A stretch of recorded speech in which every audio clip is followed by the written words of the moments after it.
स्थानिक अडचणीमुळे समीर लेनबोळे यांनी युवासेना जिल्हा समन्वयक पदाचा दिला राजीनामा।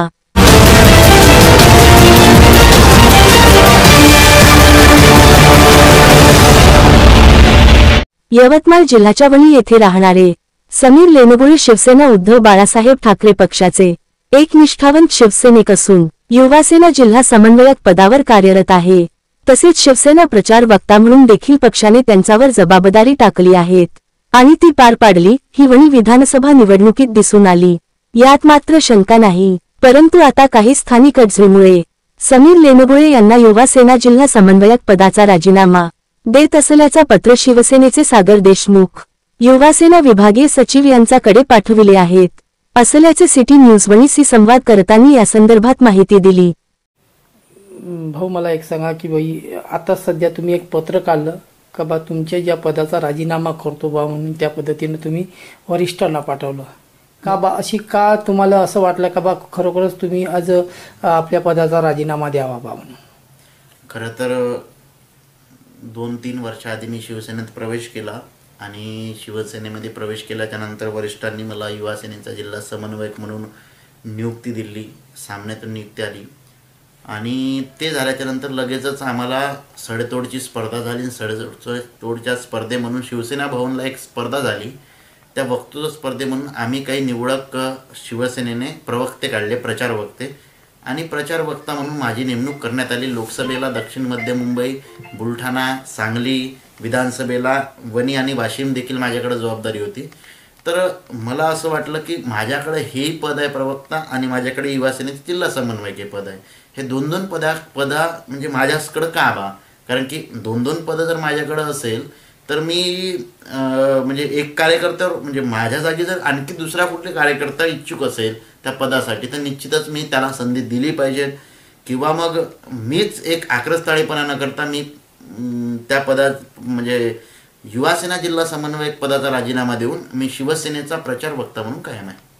बरं, येताच समजून जावा आता जिल्हा परिषद पंचायत समितीची निवडणूक लागतात, नगर परिषदची निवडणूक लागतात, तर याच पूर्वीपासून म्हणजे जे तयारी करण्या पहिलेच तुम्ही त्या हिशोबामध्ये तुम्ही तुमच्या पदाचा राजीनामा देऊन तुम्ही का असं दाखवू इच्छिता का बा तुमच्या काही शिवसेनेच्या माध्यमातून तुम्हालाच काही अडचण निर्माण होत आहे असं भासत आहे का?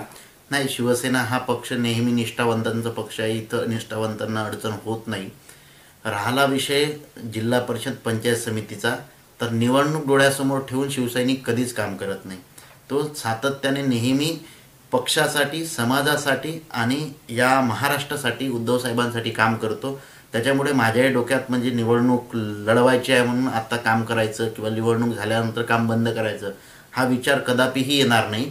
आणि राहिला विषय निवडणुकीचा, तर पक्ष ज्यांना ज्यांना संधी देतील त्यांच्या प्रचारात उतरू आणि नाही तर मग पक्षाने आम्हाला संधी दिली तर आम्ही त्या ताकदीने लढू।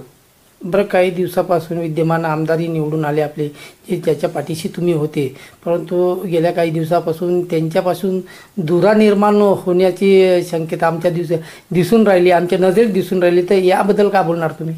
नाही, निश्चितच दुरा वगैरे काही नाही आहे, फक्त इलेक्शनचा हा 1 महिन्याचा कालावधी मी 24/7 पूर्ण प्रचारात होतो, त्याच्यामुळे माझे काही वैयक्तिक कामं होते, तर त्या वैयक्तिक कामाला म्हणजे थोडासा आपण इथं पॉज घेतला पाहिजे आणि आपले वैयक्तिक कामं काही आटपवले पाहिजे, म्हणून ते वैयक्तिक कामं मी आटपवून आम्ही आमदार साहेबासोबत आहे। बरं, येत्या काळी शिवसेना ही कशा पद्धतीची वाढण का कारण? निश्चितच आमदार निवडून आल्यानंतर निश्चितच कुठलाही पक्ष सत्तेतला आमदार असल्यामुळे निश्चितच पक्ष त्या पिरियडमध्ये वाढतोच आणि शिवसेना देखील वाढेलच। बरं, तुम्ही ज्या आज राजीनामा पत्र तुम्ही पाठवलंय वरिष्ठांना, खरोखर याकडं वरिष्ठ लक्ष देणार की काय अजून पुन्हा जबाबदारी वाढणार? नाही, म्हणजे मी तर एक स्पष्ट या मताने ते राजीनामा दिला आहे की माझ्या जागी जर एखादा कुठलाही कार्यकर्ता असेल जो काम करत असेल त्याला ती जबाबदारी देण्यात यावी, कारण एकाच व्यक्तीकडे 2-2 जबाबदारी असू नये।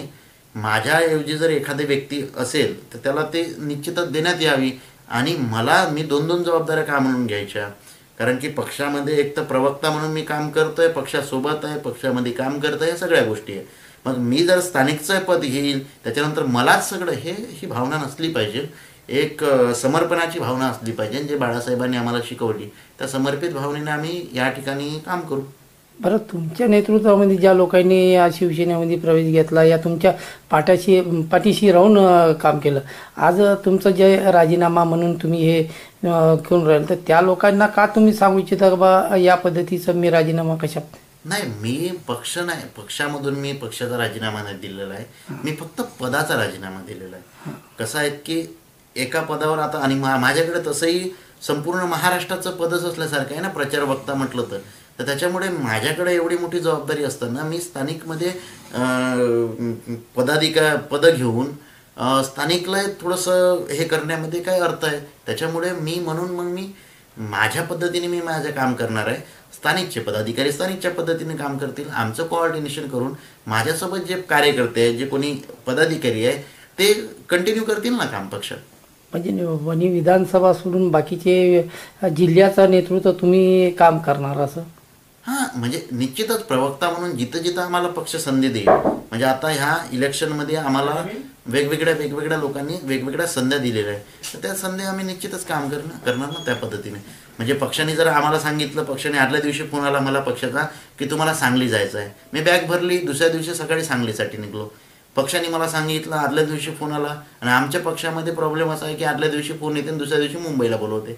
मला तसंच झालं, मुंबईला बोलवलं, मी कसलाही विचार न करता बॅग भरून मुंबई चालला गेलो. मग पक्षाने मला सांगितलं तुम्हाला बुलढाणा जायचं आहे, बुलढाणा ट्रेन नाही, काही नाही, मी स्वतःची गाडी काढली, सांगलीला स्वतःची गाडी काढली, हे गेलो. म्हणजे आम्ही पक्षासाठी, पक्षाने आत्ताही आम्हाला सांगितलं उद्या मुंबईला या, तर आम्ही मुंबईसाठी पक्षासाठी पोहोचू. म्हणजे आमच्यासाठी पार्टी फर्स्ट आहे, हे बाकीच्या नंतरच्या गोष्टी. धन्यवाद भाऊ, तुम्ही आमच्यासोबत जुळल्याबद्दल.